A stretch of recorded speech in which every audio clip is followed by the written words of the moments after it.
Welcome, everyone! In this explainer, we're going to dive into the very beginning of Surah Nisa, the chapter of women. We'll explore the incredible social and legal principles laid out in the first 25 verses, drawing on the insights of Maulana Maududi's commentary. So let's start right at the beginning, because the very first verse really sets the stage for everything that follows. And what's really striking here is who this is addressed to. It's not just, oh, you who believe. It's a universal call to all of humanity. Ya ayyuhan nas. This is such a powerful opening. It immediately reminds every single one of us of our shared origin, that we all come from a single source. And look, this isn't just some biological fact. It's the very foundation for all our social responsibilities. The logic is simple. Because we are one family, we have a profound duty to care for one another.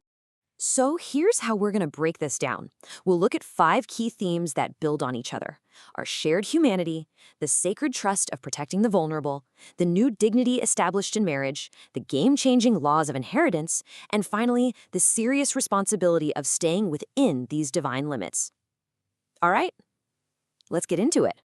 So that first verse, it's doing so much more than just telling us where we came from. It's actually laying the groundwork, the entire foundation, for every single social law that's about to be revealed in this chapter. It establishes this universal brotherhood before any specific rules are given. And as Maulana Maududi explains, this is the whole point. By grounding us all in a single origin, the Quran is making a powerful statement. Our rights and our duties towards each other aren't just some social rules we made up. They are inherent. They're divinely wired into the very fabric of our existence, because we are, quite literally, one human family. Okay, so with that foundation of we're all one family, let's see how the Quran immediately applies this idea. One of the first major social reforms it tackles is the protection of orphans, taking that principle of mutual responsibility and applying it directly to those who need it the most. You have to picture the society at the time. Orphans were in an incredibly precarious position. If you didn't have a strong male protector, it was almost expected that your guardians, who were often your own relatives, would just absorb your inheritance into their own wealth, leaving you with absolutely nothing. Islam just slams the door on this injustice. The command is crystal clear. Notice the details. Give orphans their property. Don't swap their good assets for your bad ones. And don't mix their wealth with yours. It establishes total separation and integrity. No loopholes here. And this is what's so amazing. It's not just a vague moral command. We get a practical, step-by-step procedure for every guardian.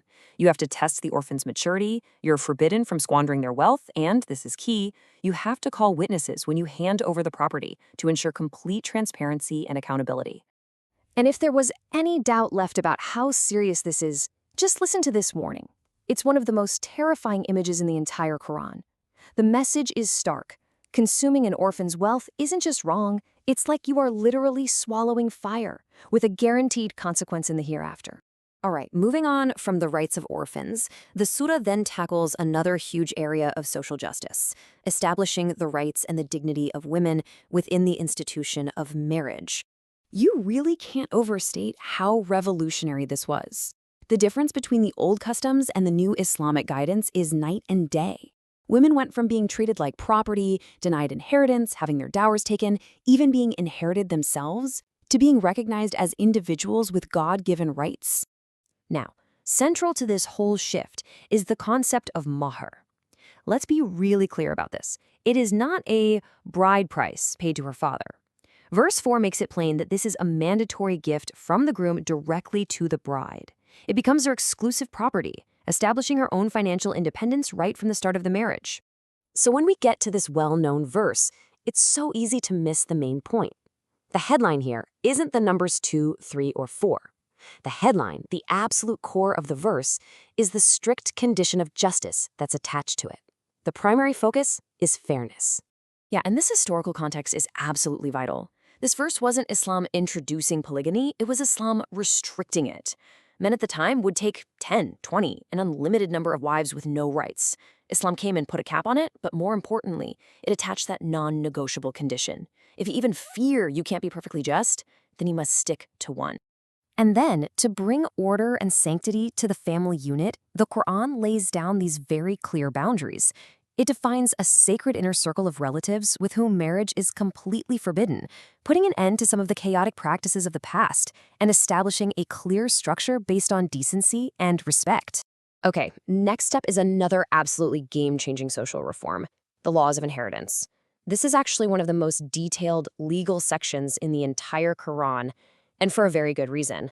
Before Islam, inheritance was basically might makes right. It went to the strongest men, the warriors who could defend the tribe. Women and children, they were left with nothing. The Quran comes in and completely flips that on its head.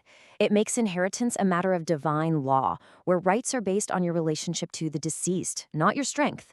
And here we see specific, unchangeable shares laid out. This was revolutionary. For the first time ever, a daughter had a guaranteed, legally protected right to inherit. Now, about the principle of a male receiving twice the share of a female, this is directly tied to financial responsibility. In the Islamic framework, the man is obligated to spend from his wealth to provide for the entire family. The woman's inheritance is hers alone. She has zero obligation to spend it on anyone but herself. And just look at the order of operations here. It's incredibly just. First, before anyone gets a penny of inheritance, all the debts of the person who passed away must be paid. Then, any charitable bequests they made in their will are fulfilled. Only after those obligations to others are met does the rest get divided among the family. It prioritizes justice for everyone.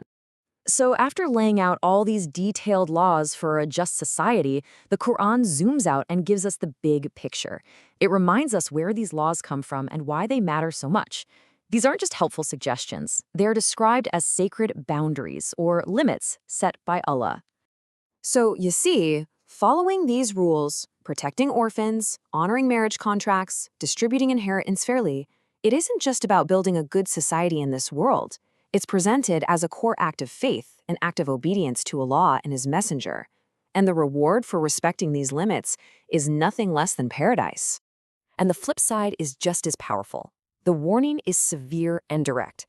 To knowingly ignore or try to change these divine laws is to transgress His limits.